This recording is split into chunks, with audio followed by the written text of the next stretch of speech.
말씀을 하루저는 복된 새벽에 하나님께서 우리에게 주시는 귀한 말씀은 신약성경 누가복음 6장 12절에서 16절까지 되겠습니다.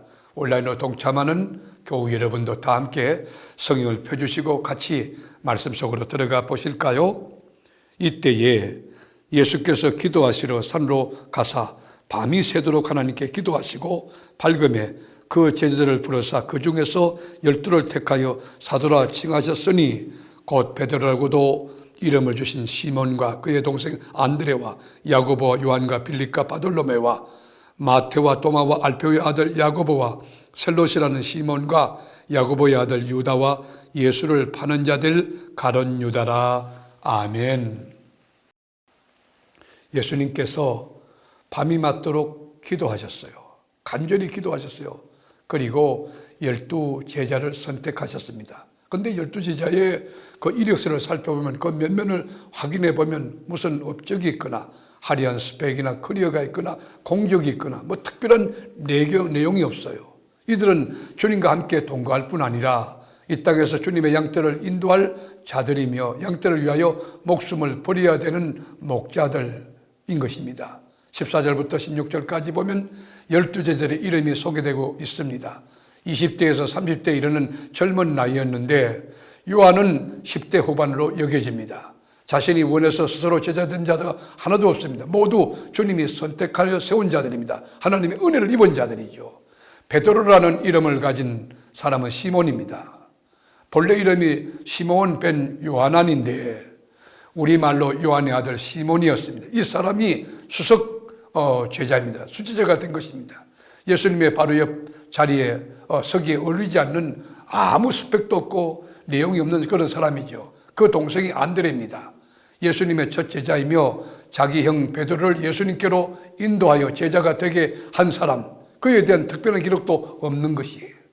사도 요한의 형인 야고보 있어요. 그와 동생 요한에게 우리의 아들이라는 별명을 지어줘서 아주 성격이 불칼 같았어요.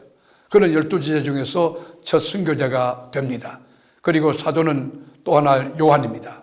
제자들 가운데 예수님의 사랑을 가장 많이 받은 사람이 요한입니다. 십자가 곁에 있던 유일한 제자였고 예수님으로부터 그 어머니 마리아를 돌봐달라는 부탁을 받아 예수님의 어머니를 끝까지 모셨던 요한이, 그리고 장수했어요. 빌립 집사가 있어요. 빌립 여러분 사도가 있어요. 안드레와 함께 세례 요한의 제자였습니다. 예수님을 소개받은 후 곧바로 예수님의 제자가 되었습니다. 바돌로메가 있습니다. 히브리식으로는 이름으로서는 나다나엘이라고 하고 헬라식 이름이 바돌로메입니다. 나사렛에서 무슨 선한 것이 날 수 있느냐 코웃음 치고 비난했던 사람이었어요. 그렇지만 그 사람이 예수 당신은 이스라엘의 임금입니다라고 고백했습니다. 그리고 마태가 있어요. 우리가 공부한 대로 가버나움의 세리였습니다. 동족에게 혐오 대상이었으나 예수님을 따름으로 제자가 되었어요. 그리고 의심 많는 이 도마가 있어요. 15절에 보면 부활하신 예수님 믿지 못함으로 내가 옆구리에 그 창자국을 만져봐야 되겠다. 그래서 의심의 사람이라고 부릅니다. 그리고 알페오의 아들 야고보가 있습니다. 마가복음 15장 40절에 보면 작은 야고보로 소개됩니다. 아마 키가 작고 덩치가 작아서 그렇게 불렀다고 생각이 됩니다. 셀롯이라는 시몬이 있습니다.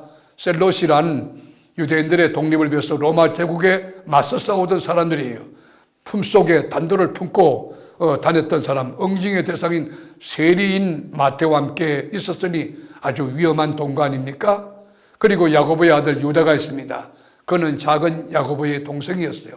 요한복음 14장 22절에 보면 예수님을 향해 제자들에게는 자신을 나타내면서 왜 세상에는 나타내지 않느냐고 따진 사람이 이 사람이에요. 그리고 예수를 판 가룟 유다가 있습니다. 유다만 홀로 유대 출신입니다. 조건으로 보면 제일 나은 사람이죠. 그렇게 머리가 돌아가고 아마 공부를 좀 한 사람으로 여겨집니다. 그래서 해결을 맡았는지도 모르겠어요. 그런데 이 사람은 돈에 대한 관심이 많아서 그 돈에 대한 욕심 때문에 스승 예수를 언삼십에 팔아넘겼어요. 그리고 스스로 이 공동묘지 아겔다마를 사고 그 자살하고 죽은 사람이 되고 만 것입니다. 말씀을 알려는 복된 새벽 사랑하는 교우 여러분, 여러분은 진정한 예수 제자입니까? 아니면 군중이요 무리입니까? 참 제자입니까? 아니면 종교인입니까? 예수님을 위해서 자기를 부인하고 자기 십자가를 지고 주님을 따르는 참된 제자가 교회 안에 꽉 차야 됩니다. 우리 세계로 교회는 예수를 제대로 영적으로 체험하고 전인격적으로 만나고 완전히 변화되어서 자기를 부인할 줄 알고 자기를 십자가로 쳐서 복종시킬 줄 알고 자기 몫에 된 십자가를 즐겁고 기쁨으로 지고 예수 쫓아가는 예수의 참제자가 가득한 건강하고 성숙한 교회가 될 수 있기를 주님의 이름으로 축원합니다. 기도하겠습니다. 주님, 우리 주님이 12제자를 부르신 현장을 목도해 보았습니다. 인간적으로 어느 것 하나 내세울 것이 없는 우부우부 필부 별 볼 일은 없는 사람이지만 주님이 은혜로 택하시고 그 제자들과 함께 계시며 하늘 나라 복음을 선포하고 가르치시며 전도하는 법도 가르치고 인내하고 기도하는 법도 가르치고 하나님의 자녀로서 또 이 목자로서 제자로서 넉넉히 사역을 감당할 수 있는 일꾼으로 훈련시켜 주셨습니다. 우리가 부족하지만 은혜를 입혀주시고 성령으로 충만하게 하며 하나님 나라 복음을 선포하고 연약한 영혼을 세워주는 제자의 삶을 살아나가는데 부족함이 없도록 능력과 근세와 은혜를 더하여 주옵소서. 오늘도 제자의 삶을 바르게 살아가는 저희들이 되기를 원하옵고 예수님의 이름으로 기도드립니다. 아멘.